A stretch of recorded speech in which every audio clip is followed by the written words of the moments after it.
Welcome to today's training on insights from the June 2024 English Language IGCSE Specification A. So you will be joining from all over the world because this is an international qualification.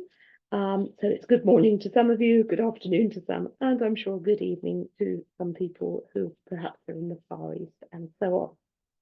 So this is a very short training session, but we do have a number of things that we'd like to cover.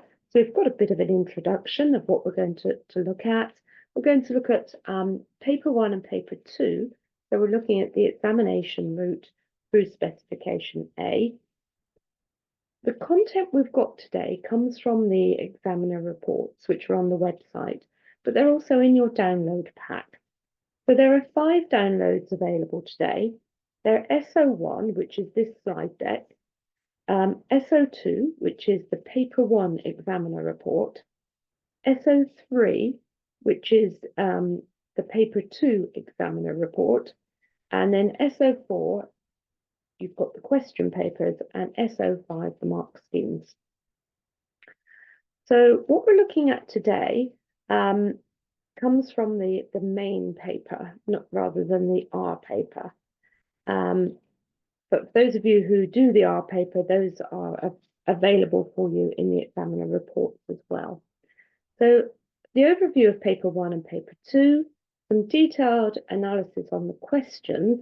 So we're not looking at marking today. These are our extracts of scripts that have been given marks. So we're not doing a marking exercise, but we're looking at what went well and how your students can do well in the future. Got a bit of summary report, things about where you find future events, and a bit of Q&A if you've got any questions at the end. Your mics aren't enabled because this is only a one-hour training session. So by the end, we're hoping that you'll have feedback on the performance of students from the May-June series this year. We're going to look at the variation in candidate performance, a little bit about levels, how to do very well in each of the questions. We'll be referring back to that examiner report all of the time throughout this, and picking out those key points from that report.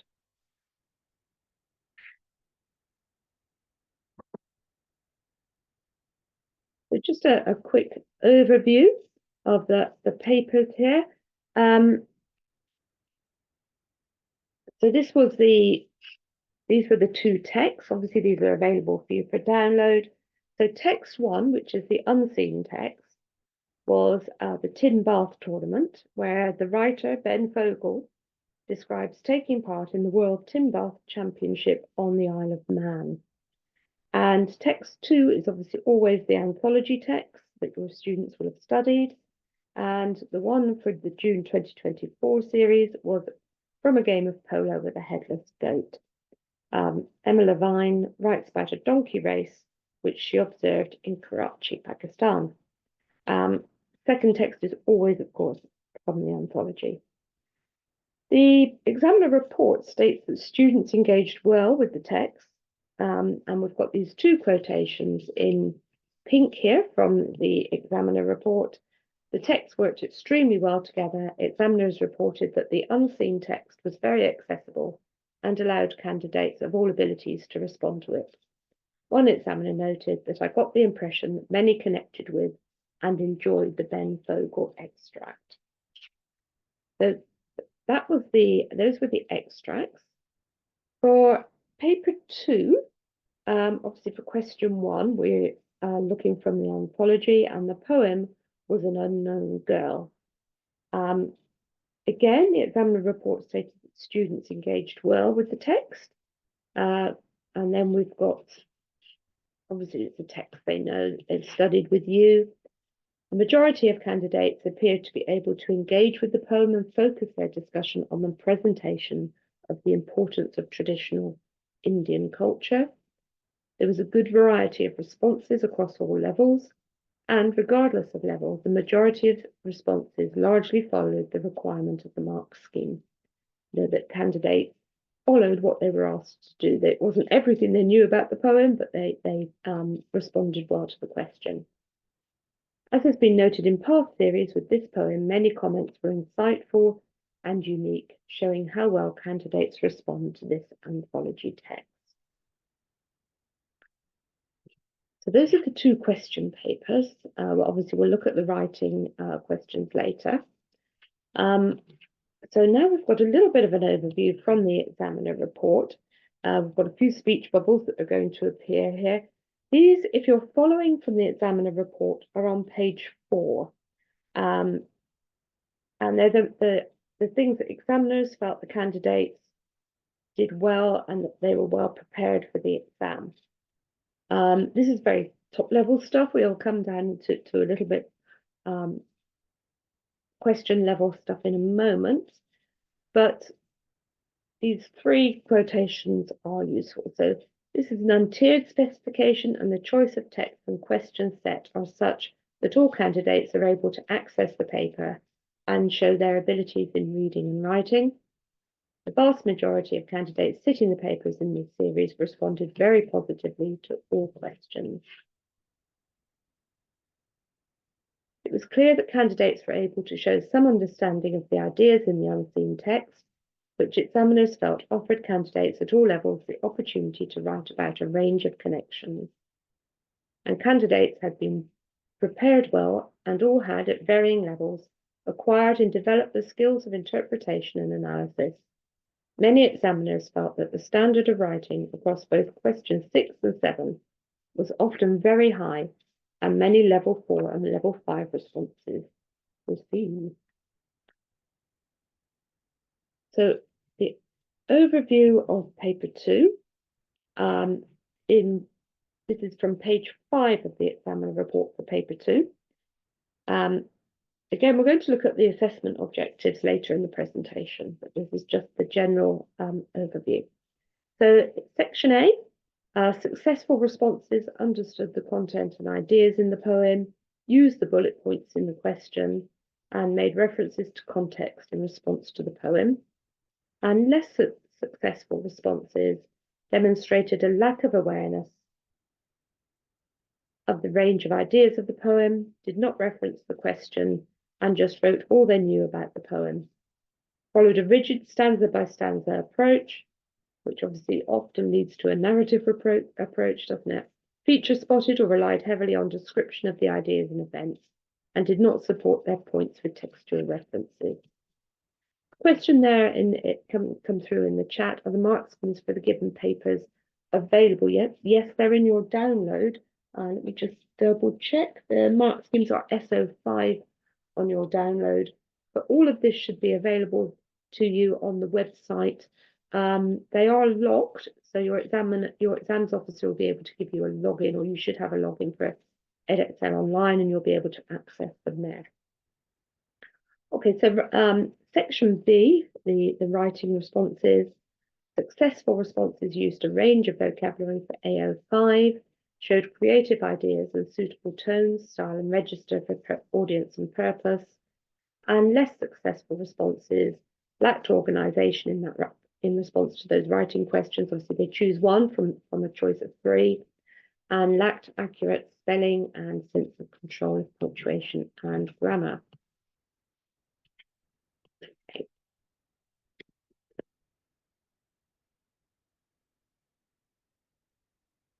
So that's a very, very quick overview, but now we're going to look in more detail at the papers, the assessment objectives, and the questions. We're going to delve now in this next section into how students of different abilities responded to the questions and the requirements of the mark scheme. So very logically, we're going to start with section A, the reading section of paper 1. So as I said, the focus today is on insights. So it's not a marking course, but we have got these benchmark scripts for you in the examiner report. So the first question here on paper 1 was from lines 4 to 6. Select 2 words or phrases that describe the weather. These boxes that are around the side are all from page 5 of the examiner report. So this student wrote there was a brisk breeze and there had been a recent downpour. So the response there, the one in the middle, did get the full 2 marks. If you want to see responses that didn't get the 4 marks, I mean, obviously most candidates for this question 1 do get 4 marks, but there are some that didn't on pages 5 to 8 of that examiner report. So we're told here that almost all of the candidates were able to gain the 2 marks available. The important advice for this question is to look at the line references given and select single words or short phrases, not to attempt to use own words, and not to spend time giving comment or explanation. It is just retrieval. Most candidates seem to focus efficiently on the key words which answered the question, and on the few occasions where both marks were not achieved, this was usually because the candidate had not looked at the correct lines.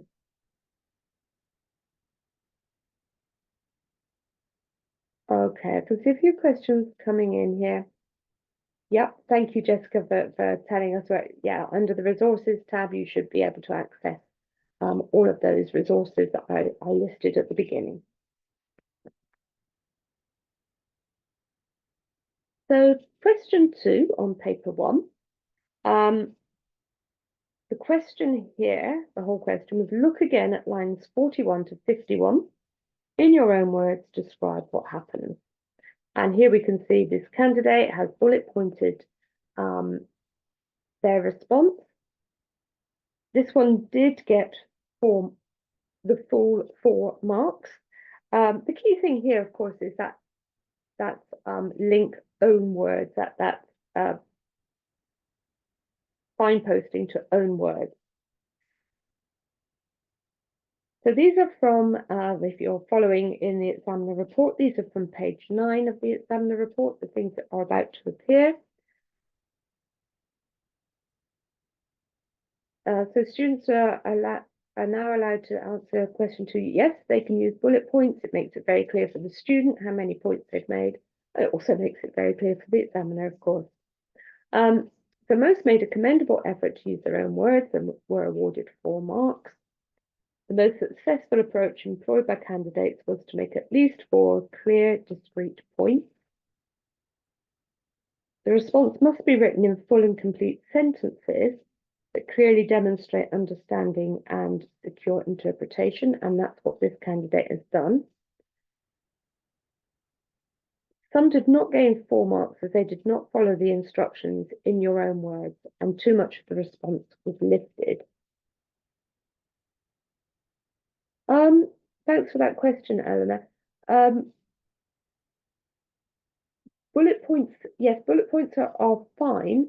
The full sentences is what we require. So if they put that response that we can see on the screen now into full sentences and hadn't used bullet points, they would still have got 4 marks. But because they are in full sentences and bullet pointed, they also get 4 marks.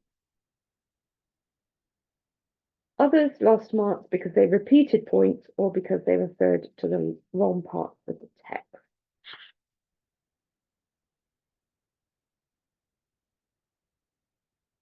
We have actually got here in this particular response, there are 5 points. Obviously, there are only 4 marks available, but if you're looking at the mark scheme, we've got bullet points 1, 2, 4, 8, and 13 here. If you want to see responses that didn't get 4 marks, you will, there is a 2 mark response in that examiner report as well that you can look at. Okay, so moving on to question 3 of paper 1. Again, we're still looking at AO1. The full question here was from lines 64 to 74. Explain the writer's thoughts and feelings, and you may support your points with brief quotations. So this candidate here has got 5 marks. So it's again set out, clearly here. We've got here bullet points 4, 3, 7, 8, and the final one is an own point, which is also worthy of credit. In the examiner report, there's a 2 marker and a 4 marker if you want to look at those in your own time. So this question has a high success rate with many candidates scoring 4 marks. Many candidates adopted the useful approach of making 5 clear points. Sometimes these were set out separately on the page, written in full and complete sentences and supported by relevant brief quotations.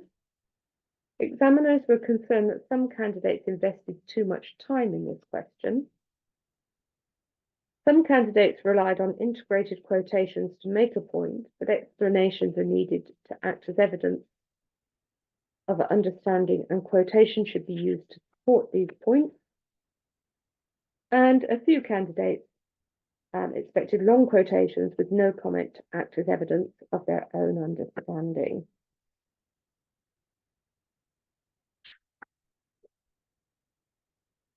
So then we shift, when we move to question 4, obviously we're shifting text now, we're going to the anthology text, and we're shifting assessment objective to AO2. So the question for the anthology text for AO2 was, how does the writer Emma Levine use language and structure in text 2 to interest and engage the reader? You should support your answer with close reference to the extract, including brief quotations. So we've got 3 slides here. We're going to look at a kind of lower, middle, and higher traits. And we obviously haven't got the full responses here. So at the lower level, candidates either identified features of language or sometimes structure but offered little explanation, or they described or made general comments such as, "This makes the reader want to read on." And at this level, responses often lacked focus on the question, provided a summary, or dealt with a limited part of the text.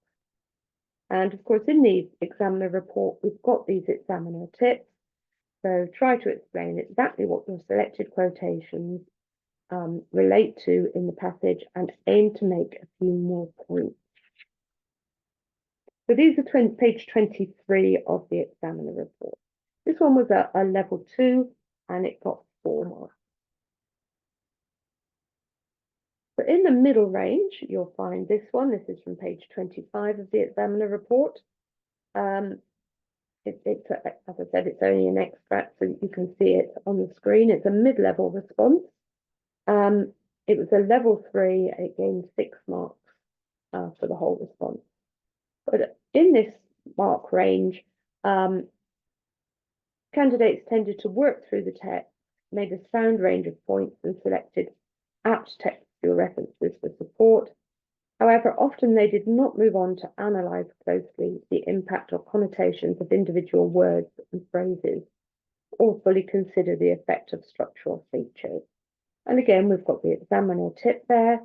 It's good practice to make points relating to the beginning, middle, and end of the text, as this response does, and you see it's the whole one in the examiner report, but aim to develop ideas fully. Question there, can we get the best student responses as a sample? Yes, they are in the examiner report, in that download that you've got available. The one that we're going to look at next is a high level response, and it's on pages 31 to 33 of the examiner report. And it looks like this. So the most successful candidates dealt with the whole passage and produced nuanced accounts, selecting textual references judiciously from throughout the text, developed and explored points in detail rather than trying to make as many points as possible, analysed closely the connotations and impact of particular words and phrases, offering alternative interpretations rather than stating a point as if it was absolute fact, interwove their discussion of language and structure, seeing the two as working symbiotically to convey meaning. And the tip here is writing down how much time should be spent on a particular question can be useful in assisting time management for this paper. It is a demanding paper, isn't it? For, candidates have to answer 6 questions. So the points on the right-hand side are, again, from the examiner report, and very useful hints and tips, really. So we're going to change assessment objective again. We're going to move now to question 5. So now we're looking at AO3, and we're looking at comparison. Okay, thanks for that question, Pauline. Why do I think question 4 has a national average of 7? It appears to be tricky for many. How long your candidate spends on it, I think, is very much dependent on your cohort. Obviously, this is a question that they have, or this is a text that they have studied, so you will have gone through language and structure of this text. I think that the clue to this is to making sure that it's answering the question that's been asked on the day and not throwing everything I know about language and structure in this text that I've studied before into the mix. You'll find other hints and tips, of course, in the examiner report. Okay, so the question for question 5 was compare how the writers present their ideas and perspectives about their experiences. Support your answer with detailed examples from both texts, including brief quotations. So this candidate, here we've got a little bit of a plan. This is a level 5 response. Does there need to be an equal amount of similarities and differences for question 5? No. No, there doesn't. It's going to depend, isn't it, very much on the text chosen as text 1. But obviously a plan is going to be useful. Okay, for question 5, should we recommend pupils to write on 2 quotations? But I don't think there's a formula that we can recommend for question 5. Yeah, again, I would just go through the exemplars in the examiner report and see how candidates achieved at the different levels. Okay, so this plan is from page 51, and the results plus box is actually on page 39. It's from the level 2 response, but the results plus tip is good. A brief plan can be helpful, but take time to revisit it to make sure that you are writing to it. Tick off the points that you've made to ensure that you haven't missed anything important. So there was sometimes a tendency to list points of comparison rather than explain or explore. Obviously, we're looking at those words from the mark scheme here, seeing what the examiners are seeing where they fit in relation to the level-based mark scheme. Some candidates made a brief plan, which often contributed to a more thoughtful, exploratory approach based on key elements of similarity or difference, rather than explanatory chronological approach to the text. There are different ways to approach this question, but examiners noted that the most successful responses made each point a valid and appropriate comparison with supporting references from both extracts. This led to the balance required for marks within level 4 and level 5. Where candidates dealt with one passage at length before moving on to the second, they often did not make many actual points of comparison. So again, here you'll get something at each level in the examiner report. So a little bit here about using references for addressing this question. And these, again, come from the examiner report, the last 2 from page 37. So some candidates used references within an almost entirely narrative approach and offered no real comment. Others selected relevant quotations, but then did little more than paraphrase them, rather than offering any further explanation or expansion. More successful responses were able to select pertinent words and phrases within the lines being discussed, embed them effectively in their own sentences, and, if looking at language features, offer some astute analysis, and make pertinent links between the texts. It's important to remember, though, that language and structure are only two of the possible elements that can be considered. Some candidates became sidetracked into exploring these features of each text separately at the expense of drawing out comparisons. Where candidates focus on the writer's use of language and structure, the most successful responses effectively link these elements to the ideas and perspective. So the plan shows 3 main points of comparison, presumably written as 3 paragraphs. Is this enough to hit comprehensive comparison at the top end of the mark scheme? Charlotte, I would you can see the whole response that candidate has written in the examiner report. So it would be useful to kind of go back to that. I think we were just using that plan as suggesting that it's a good idea that candidates kind of jot down what they're planning on comparing, rather than saying that that was the right way to do things. It is a very good response, but it will help you to read that whole one from the examiner report.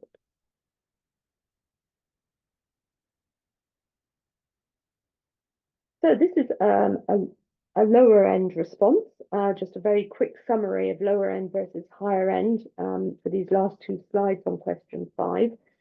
This is level 2. This is from pages 37 to 39 of the examiner report. The overall response, this one, was a level 2 on a mark of 6. So at the lower end, candidates tended to focus on obvious links between the texts.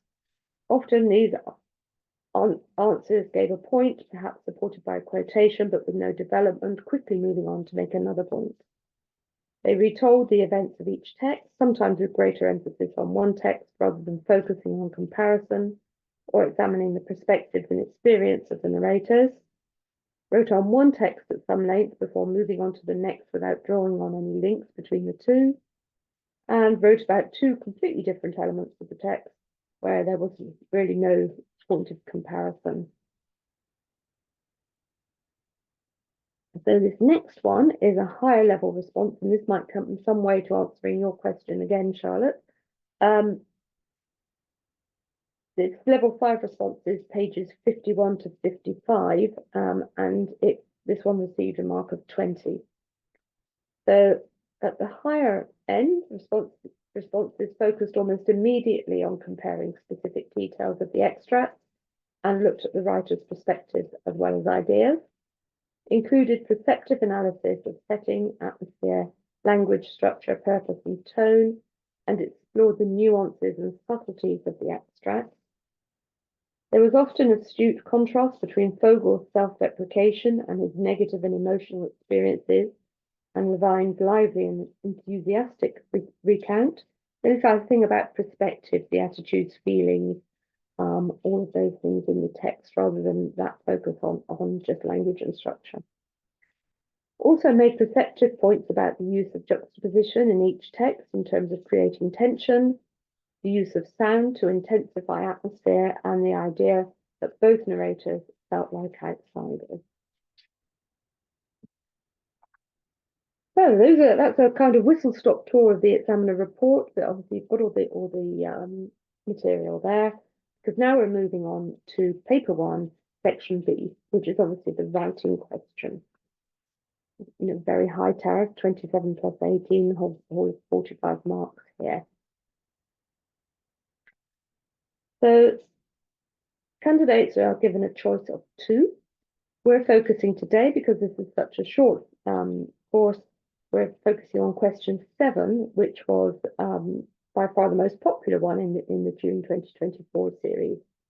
So that's what we're going to be focusing on in these next few slides. But obviously, candidates were given a choice of a review or a text of a speech.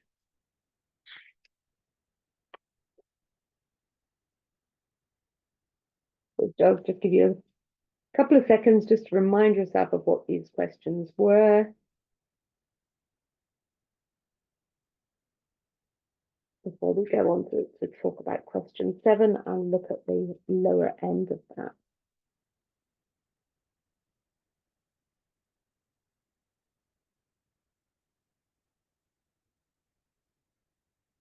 So what we've got here is a level 2 response.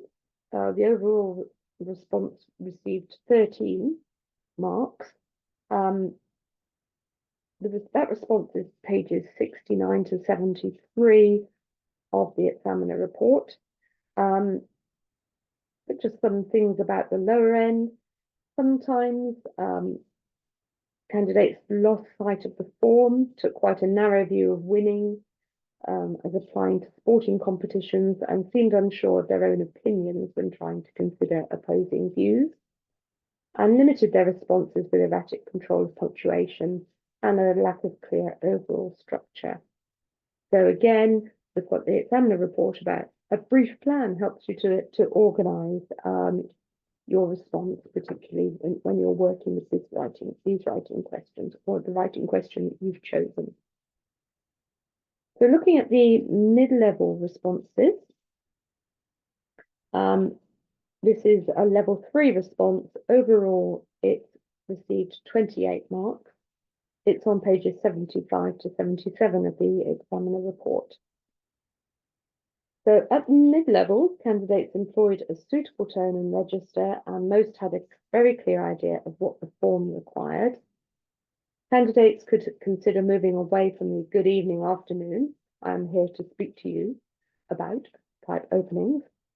They might perhaps reflect on how use of a question or a strong statement or a brief anecdote might be more engaging or impactful as an opening. There are alternative ways of indicating that the writing is meant to be a speech with direct address to the audience.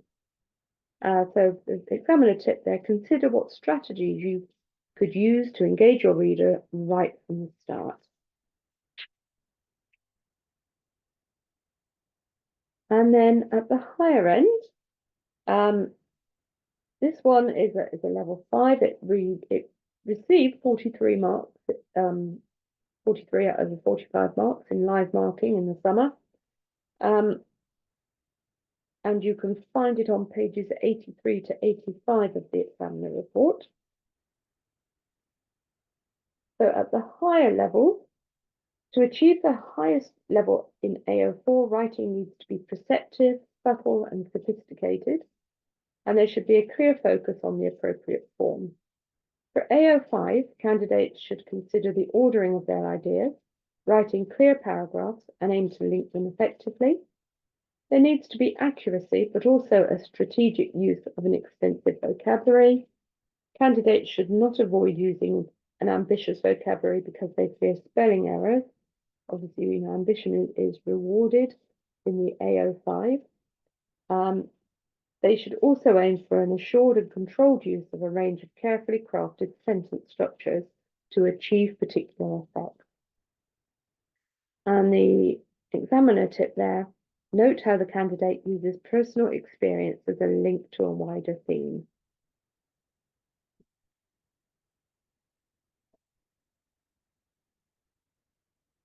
So that's a bit of a whistle-stop tour, really, of the paper 1. We're going to move on now to paper 2 and section A of paper 2. And obviously this is either a poem or the prose text from the anthology, so candidates have studied this. But just a quick reminder here, we're looking at AO1 and AO2 being assessed for this question, and we're looking at part 2 of the anthology. And the question in the June 2024 paper was, how does the writer present the importance of traditional Indian culture in An Unknown Girl? In your answer, you should write about, and then we've got the scaffolded question, how the writer presents the cultural experience with the unknown girl, how the writer presents feelings about the place, and the use of language and structure. And then you should support your answer with close reference to the poem, including brief quotations. So we've got some little bubbles that are going to appear around the edge of this response. And the orange ones are all about AO1. So the least successful responses for AO1 tended only to repeat what was being said in the poem. They showed some understanding of some parts of the poem, but the understanding was uneven. There was often limited selection and interpretation of information and ideas. For example, where candidates did not move past the henna tattoo. Oh, sorry, this is paper 2.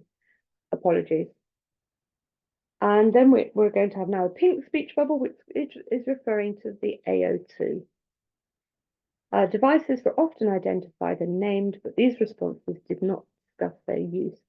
These responses were characterized by writing without any explanation, limiting them to, at best, comments.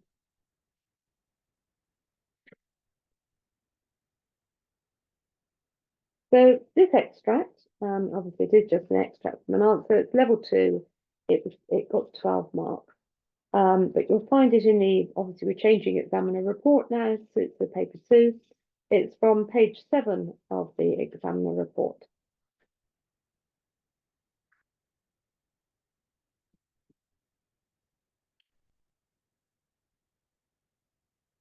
So moving now to the higher level responses. This one did get 4 marks. Obviously, this is just an extract. It did get 30 out of 30. Again, we're going to use a bit of animation here. So the orange ones are AO1 and the pink ones are AO2. So the most successful responses tended to be the ones that really understood the contrast with the Western aspects, discussing the invading Western influences and the judgmental tone, how this contrasts with the beautiful description of the bizarre, and how this is then applied to the poet-narrator's own feelings of being culturally split. They offered multiple layers of analysis, picking out more thoughtful ideas. And then for the AO2, level 5 responses provided detailed analysis of the language and provided details about the structure. The best responses made points about both language and structure consistently, confidently and succinctly. They were able to explore the less obvious features such as tone, the significance of the title, the use of repetition, and the change of article from an to a. And lastly, examples in the best responses were much more considered and selected and often were linked confidently to context. Okay, thank you for that question. We often get this question about the number, and there really isn't an answer. It depends on the quality and the depth of the response rather than leading students to a formula of number that won't work. Obviously, again, I would signpost you back to the examiner report, but I wouldn't go through counting how many they've done because it's about the depth of the comparisons rather than on the number that they make.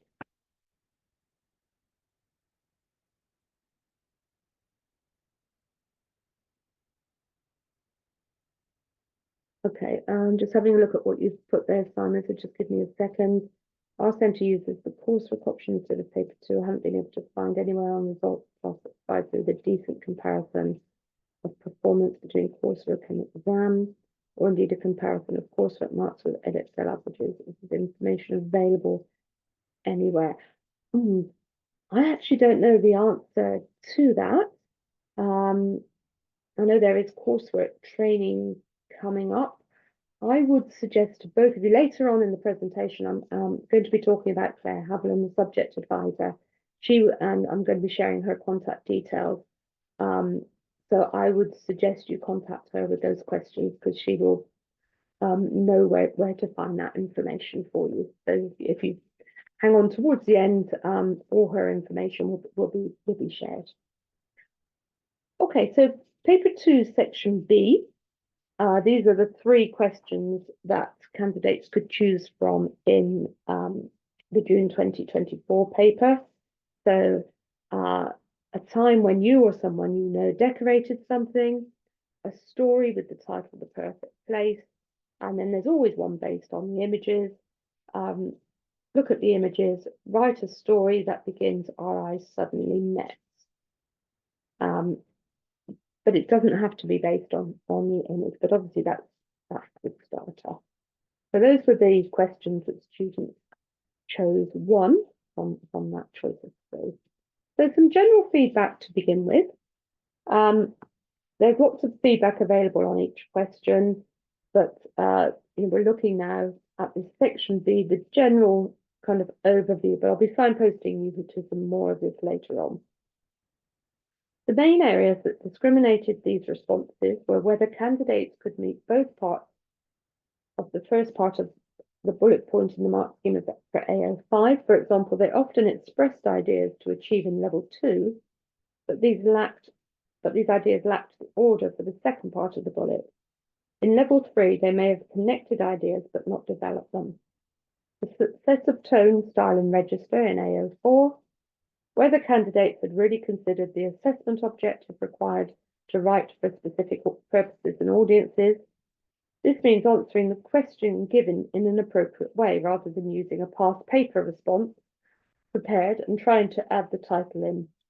The approach of preparing responses may not often achieve successful communication of purpose. The spelling of basic vocabulary in AO5, the accuracy of punctuation and use of varied punctuation in AO5, and the use of a range of sentence structures for the AO5.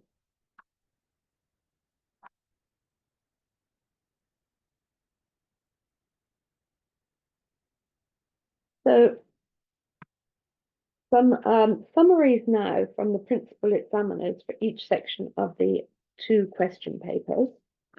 So there's quite a lot of reading in these. So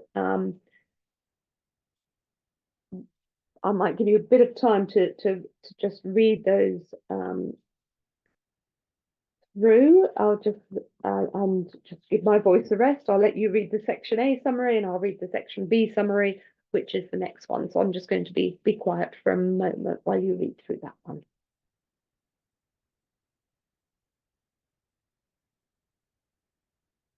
Yep, there is coursework training coming up. You're right, and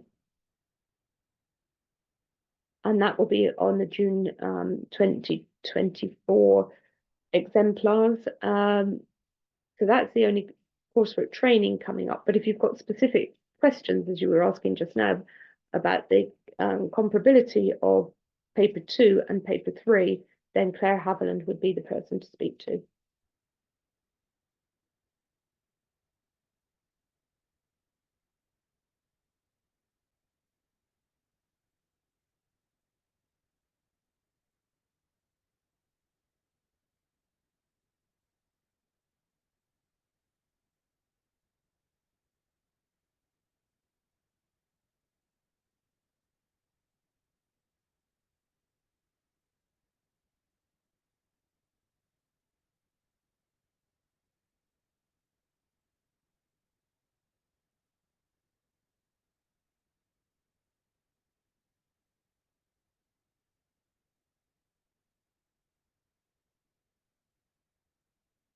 I'm hoping you've all had time to read through that.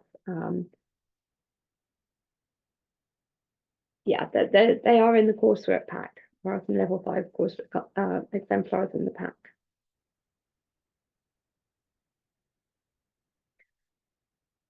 So that's the summary of paper 1, section A, reading questions. So let's have a little look at the summary for the writing questions. This is a screenshot from the exam of the back of the report for the paper 1. Take time to make a brief plan for the higher tariff questions. Questions 5, 6, and 7. Obviously, question 5 is a reading question. Question 6 and 7, the writing questions. And use the plan. Consider the given form and audience for the writing task, and use these to inform register and tone. Try to use a wide vocabulary and varied sentence structures. Think carefully about how you can engage the reader right at the start, and consider how you will end. This will help you to produce a structured, cohesive, and complete piece of writing. Allow time to proofread in order to achieve the highest possible degree of accuracy. Read all instructions carefully, consider the marks allocated to each question, and plan your time accordingly so that you're able to attempt every question. Try not to spend too much time on the low tariff questions. Take great care with handwriting so that it's legible, and avoid using a very thick pen. This can obscure letter formation and the ink can smudge or leak through into subsequent pages.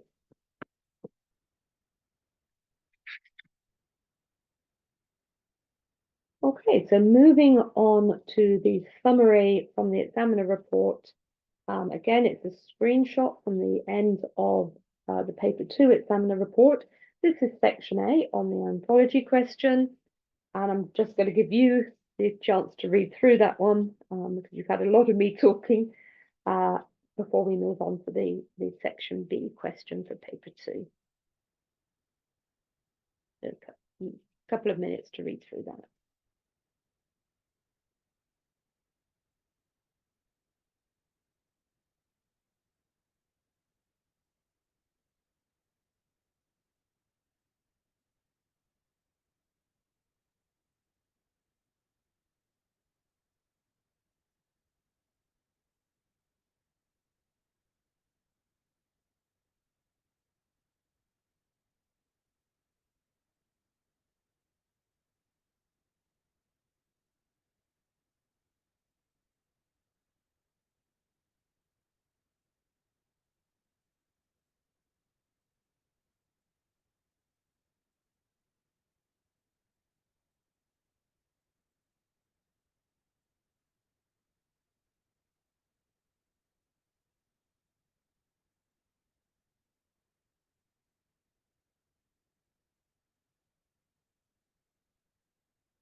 And then we have a screenshot from the section B, the writing question for paper 2. Again, this isn't all the advice. There is more available in the examiner report. But when you're writing, always think about your reader, what information and ideas you want to develop and how you want the reader to react at different parts of your writing. Then choose the best words, phrases, or techniques available to you to achieve these effects. Think about, how do you want your reader to feel, and how will you achieve this?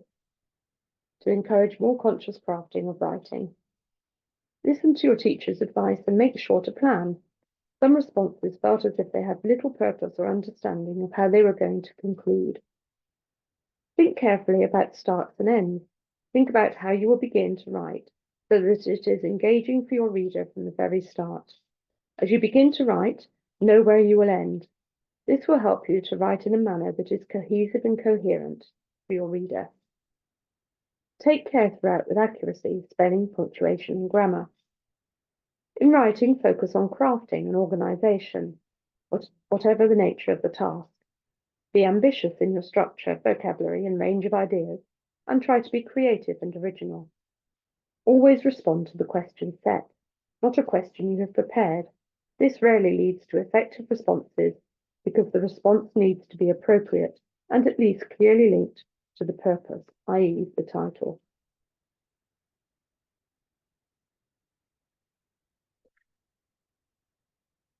Okay, in paper 2, section A, would you recommend analysing parallelly wherever possible, where in a piece of evidence students are encouraged to look for relevant language and structure techniques? I'm not entirely sure what the question is there. I would say that, obviously that's a scaffolded question. There are bullet points. The question has a particular focus. So one of the things to avoid there is, again, a bit like on paper 1, question 4, we want to avoid, this is everything I know that my teacher has taught me about this particular anthology text, because we've got a specific focus for the question. And obviously this is a much higher tariff question, question 1 on paper 2, than question 4 on paper 1. So it is very important that they follow the prompt that they've been given, because that's obviously how the examiner is going to be using the mark schemes. So not this. Whoa, it's all the chat's going quite fast on my screen. Same quotation for both language and structure. Sometimes that's very difficult, isn't it? Because if you're making if you're doing some word level analysis, that's really going to be a structure point unless there's a particular shift or a zooming in or a zooming out. Yeah, so that's a difficult one to answer. It very much is going to depend on what they're choosing as evidence for language, whether or not you're going to be able to squeeze a structure point out of it as well. Okay, so moving on to the little bit about support. Access to scripts, I'm sure you all know about, and you've been looking at the scripts for your students for the June 2024 series, but obviously, that's something you can do. Okay, obviously you're asking about scripts for the coursework. I'm just going to suggest you attend the coursework training. The other, I'm not sure whether I can't click on the hyperlink. Obviously, I'll lose my PowerPoint if I do that. But there's an examiner report for paper 3 for the coursework that has new material from June 2024 in that's available on the Pearson Spec A part of the website. It is under a lock, so you could just need to use your login from Edexcel Online to get into that. Okay, so back to access to scripts. Obviously, those are available to you to look at, and they've been there since results day.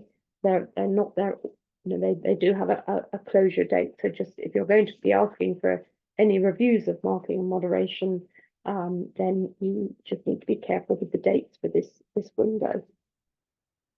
That's something we have offered to centres from 2017, I think it was. I think you'll also all be aware of Results Plus, which is where you can get your analysis. Obviously, schools in your area, boys versus girls, within your school, within your area, within schools of your type. It gives you all those benchmarks for your own performance as well. So that's always a very useful post-results tool. I think most of you will know about Exam Wizard, which is again another free platform where you can make homework, you can put data in, you can make mock exams, and there are various other things that you can do on Exam Wizard that are very useful. Now, I did talk earlier about Claire Haviland, the subject advisor. You can see her there. Most of you will probably know her. When you started this specification, you will have had questions for her. But her phone number is there. Her email is there. You can sign up to get all the regular updates. You can book an appointment. All those hyperlinks will work in your copy of the presentation. So those questions about comparability, which I wouldn't know the answers to, she is your go-to person. She's absolutely excellent, and she replies to emails very, very quickly. So please feel free to contact her if you've got any questions. In terms of further support going forward, some of you have obviously looked at professional development, what we're offering this year, but there's a hyperlink on that slide as well. So that was a very, very whistle-stop tour of the feedback from this June series, but you have got all of the question papers, mark schemes, and examiner reports in your downloads for today. But are there any further questions? The paper 2 questions. Yes, as long as it's full sentences. We're looking at full sentences and own words for question 2.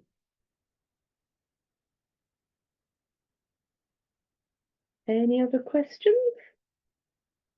So this is a very short training session. It's only an hour. So lovely. Thank you very much. So I'm just going to pass you back to our events organizer. Oh, hang on. We've got a wrong question coming through, I think, Jessica. If you want to, I think you and I have met before in training. So if you want to pop any questions in there, or you might have been saying just a quick one about the training today. Yep, the slides are available in the download. I believe they're SO1. So thank you very much all for coming. I'm going to pass back to our events organizer. Will it necessarily lose marks? Oh, just hang on a second, Jessica. I'm just going back to your question. The chat's moving too quickly. We lose marks if a candidate doesn't explore the entire extract.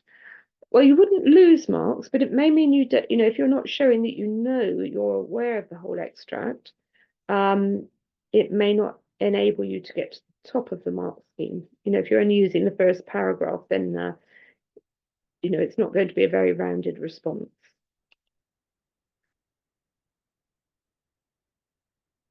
I'm not sure about the certificates. I think they get sent to you afterwards.